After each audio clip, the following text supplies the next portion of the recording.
The #1 prospect in baseball, Konnor Griffin, is having a phenomenal spring training. And it's pretty safe to say the Pittsburgh Pirates would probably extend Konnor Griffin before it is too late. And we're going to be talking in this video, how late is too late? Is it sooner rather than later? And do I expect Konnor Griffin to make the opening day roster for the Pittsburgh Pirates? So what is going on, guys? It is the Grip and Rip Show back. Seemingly it's been like forever since we made a video. I do want to preface before we start. This is not going to be the official setup for the Grip and Rip Show. I just really wanted to make this video today talking about this because it's a pretty big like storyline right now in baseball, not just the Pirates, in baseball. This is the biggest storyline, without a doubt, in spring training right now, is Konnor Griffin. And there's a lot of news that's been coming out about extension talks and what it could look like and things like that. And that's what I'm here to talk about today, right? That is what I am here to talk about today. Obviously, I am a Pirates fan, as you can clearly tell. I mean, you can see all my Easter stuff here for the videos. It's all yellow and black, basically. I mean, except the baseball bunny right there, Pete. But, as you guys know, I'm a Pirates fan. As you can see, I have Pirates cards here that I've been buying off of eBay. There's a Konnor Griffin card here, as a matter of fact. So, you know, this is a pretty big deal for us Pirates fans. It really is. This is a big, big, big deal because they cannot make the same mistake that they did with Paul Skeens. They absolutely cannot make the same mistake they did with Paul Skeens. And what do I mean by that? Paul Skeens called up, I believe, May 11th of 2024. I was there in attendance. It was easily one of the best games I've ever been to. Unfortunately, it was shortened because the rain delay was like 3 hours long. We left in like the sixth inning, I think it was that day. But still got to see Skeens in his first ever start. I said it then and I'll say it now. The day Skeens got called up in 2024 was the day it was too late to extend him. Because right from the word go, Paul Skeens was him. Simple as that. He was him. And it was too late to extend him. And now it is certainly too late to extend him. But maybe with a cap and floor system. Just maybe. With a salary cap and floor system, if one does get implemented. Just maybe the Pirates can maybe re-sign him. I still think he'll probably sign otherwhere. And he'll probably end up getting traded probably in a couple years. But we're not here to talk about Paul Skeens. We're not here to talk about Paul Skeens. We can talk about Paul Skeens in a different video. There will be a lot of different videos in the future we can talk Paul Skeens in. But I want to focus on Konnor Griffin. Because Konnor Griffin, like I mentioned, easily the biggest storyline across Major League Baseball. 19 years old, only one full season in the minor leagues. He got up to AA, hasn't even faced AAA pitching yet. And it kind of doesn't look like he needs to. It doesn't look like at all that he needs to. Konnor Griffin is just that good. And obviously, there is a very elite group of 19-year-olds who got called up at the age of 19. The last one being Juan Soto. There is a very select group of guys. I think Mike Trout was one. Bryce Harper was another, I believe. And then Juan Soto and hopefully Konnor Griffin. There has been a lot of news making the rounds the last couple days about an extension and how both sides want to do it. It's not that the Pirates want to do it and Konnor Griffin doesn't. Both sides mutually agree that an extension is possible. And I do think it will happen. I very much do think it'll happen. You want to know why? Here's the thing. Extending your players before they even get called up is a new normal. I don't know if you guys know this or not. Jackson Chourio, Samuel Basallo, Roman Anthony, and maybe a couple others that I'm not thinking of right now. They all got extended before they even got called up to Major League Baseball. Because here's the thing. Once these guys get called up, it's probably too late. It probably is too late. Here's the thing with Konnor Griffin. Should the Pirates extend Konnor Griffin right now? Absolutely. 1,010%. Absolutely. It needs to happen. The Pirates have not extended a guy like him. Like, they've extended Mitch Keller. They've extended Ke'Bryan Hayes, Brian Reynolds. I wish they would extend Paul Skeens, but I think that's just not going to happen at this point, unfortunately. Maybe if he sees a potential to win here, maybe he signs here for a couple extra years. Maybe the ARB years are bought out and he's a free agent a couple years after that, maybe. I don't know. But if you want to set a precedent to win, and I really do think, and I'm a Pirates fan, maybe I have a lot of hopium right now. That's the key word here, hopium. That's a word that people like to use nowadays, is hopium. Maybe I have a lot of hopium, but I do think the Pirates are going to be really good this year. I really do think so. Because we've signed Marcell Ozuna, Ryan O'Hearn, and traded for Brandon Lau and Jake Mangum, and the password Justinson Garcia. Very good additions. And I hope that we can maybe trade for a third baseman before opening day, which that doesn't really seem likely at this point, but I'll keep that point later in this video, so you'll see what I mean here in a minute. Should Konnor Griffin be on the opening day roster? Yeah, it needs to happen. It absolutely needs to happen. I see a lot of people, because I'm in Pirates Twitter, obviously. I follow a lot of the Pirates Twitter guys, because, that's my team. I see a lot of people floating the idea around of having him start the year in AAA for like 5 games because they play in Indy just to say he was there. And then the home opener, April 3rd, versus the Orioles, then you call him up there so his first game is in Pittsburgh rather than in New York. Because here's the thing. Our first 6 games, and this is important, our first 6 games, Mets, Reds. What's important about that? Both are wild card contending teams. Obviously, last year, as you guys know, the last wild card spot came down literally to the last game for the National League last year between those two teams.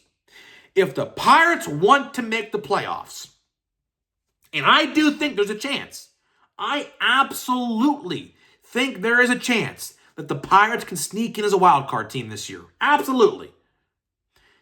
You got to face the Mets and the Reds and beat them.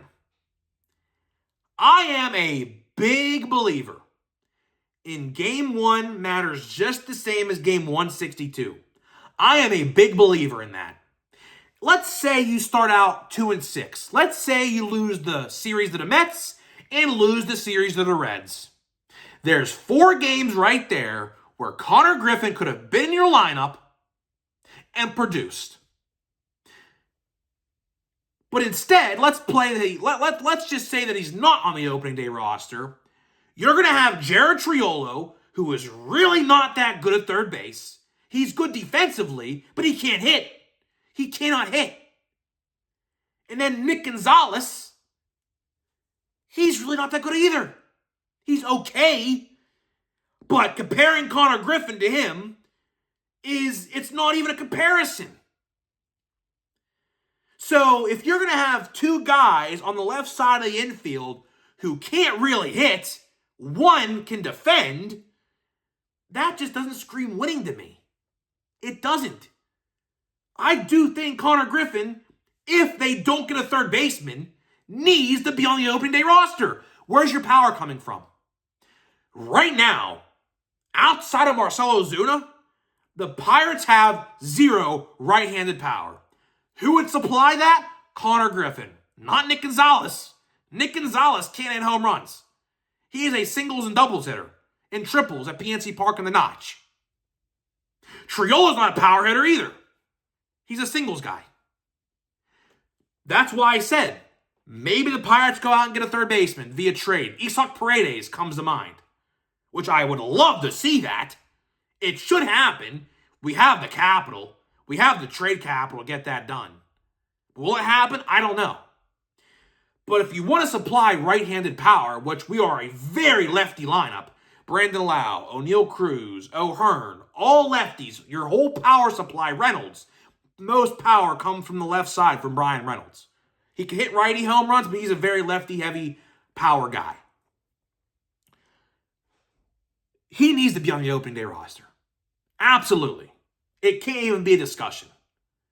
Because those two teams that you play, the first away series, Mets, Reds, the first away trip you take, those are two teams you're going to be fighting for in the wild card. And guess what?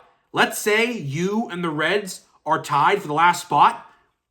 Let's say that divisional record head-to-head is going to count. You lose those 2 games or 3 games, let's say hypothetically, in Cincinnati to start the season. Guess what? Those count. That's why. Now, let's talk extension. What do I think the extension number will look like for Konnor Griffin? Well, Roman Anthony, I think, correct me if I'm wrong, but I believe, because I don't have my computer on right now, I believe Roman Anthony got 8 years for $130. I believe that's the number. The Pirates have expressed reportedly 10 years. A 10-year contract, which obviously would bring him to his age 29 season. So he'd be 29 hitting free agency, which is right around the time you'd probably want to hit free agency, honestly. That's, Now, the Pirates obviously extend him past this, which would be nice if he turns out to be the player that we expect him to be. But what do I think that number is going to look like? What number do the Pirates and Konnor Griffin have in mind for a long-term 10-year deal? I'm going to say 10 years, $170. $170 million, which is about, obviously, $17 million a year. But, obviously, with how contracts work, you can backload the contract. You could front load it. Like, let's say for the first couple years of the contract, he makes like $4 million. And then like towards the end, it's like 18, 19, 20 mil, whatever, like that number, right? So it's average $10 million a year or $17 million a year. It's about what it would be. Obviously, that number is going to be not that because very few contracts nowadays have the same number every year, like 17 mil, 17 mil, 17 mil. It's not like that nowadays. It's backloaded basically. But I do think 10 years, 170 is pretty good. That would probably be the biggest contract offered to a minor league player ever. I don't know that for certain, but $170 million to a 19-year-old, that's a pretty big deal. And I do think that's probably the number it would take to get it done. Maybe not. I don't know. Do the Pirates view him better than Roman Anthony? I don't know. Do I think he will be better than Roman Anthony? Actually, yes, I do. I do think he will be better than Roman Anthony. Do I think he'd be better than Basayo? Yes, I do. Do I think he'll be better than Jackson Chourio of the Brewers? Yeah, I do. I think this is the easiest. Easily. I think Konnor Griffin is easily the most, I don't even know what I'm looking for here. Most aspirations out of all those guys. Like if you compare all those guys, Roman Anthony, Basayo, Chourio, and Konnor Griffin stands out above and beyond those other guys. Now, I'm not saying Roman Anthony's not good, because Roman Anthony's very good. And so is Chourio and Basayo. They all have potential. But Konnor Griffin, I think, is leaps and bounds better than those guys. Easily. So I don't know, man. I just wanted to make this video today talking about this. Pretty interesting conversation in Pirate Land over the last couple days with the reports coming out of wanting to do an extension. I hope it gets done before opening day. I really do. I hope they lock him up long-term before opening day. And I do want to see him on the opening day roster. You can't hold him out for those 6 games. You can't. You absolutely can't. Because those two teams are good.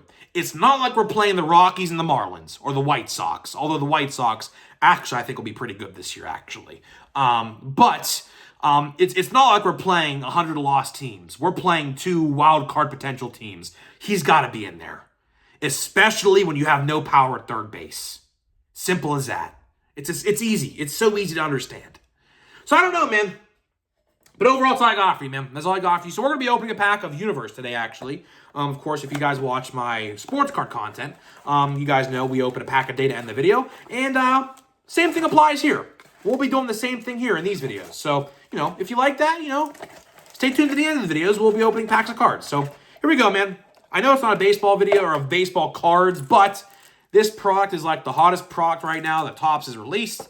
And there's some problems to it, as you guys have all known by now. There are some problems to it. But let's, here we go again. Here we go again. Damaged cards. Damaged cards yet. We have an autograph, ladies and gentlemen. We have an autograph. Oh, my goodness. We have an autograph. All right. Boogeyman. All right. We'll save it to the end. It's this card right here. We'll save it to the end. I'll put it in the back. We have an autograph. Wow. Miz. Kobe Kingston, Johnny Gargano. We have here, I'm not looking at the card. I'm looking at the card. We have here a Mike Tyson. I'm not looking at the card. And the last card's the autograph. I'll show you guys first. Who is it? Who is the autograph? Ooh, I like this one. Big E, man. Check that out. Big E. Of course, unfortunately, it's out of 199. Pretty cool. It is 188 out of 199. Really, really cool. Of course, as you guys know, unfortunately, Big E's career was cut way too short. Way too short.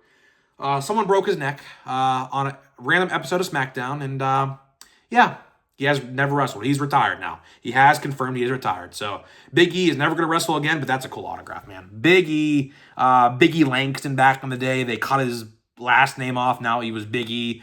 Obviously, New Day. Very, very cool. I shook hands with him. Fun fact. I shook hands with Big E one time. True story. Anyways, that's all I got, man. That's all I got for today in this video. Hopefully, you guys enjoyed it. Let me know what you think. Konnor Griffin. Should we make the opening day roster? What should the extension look like? 10 years? What mil? Or maybe even longer than that. Maybe 13 years, which that'd be pretty aggressive. But how many years do you think he'll get? How much money do you think he'll get? Overall, that's all I got for you, and I'll see you guys in the next one.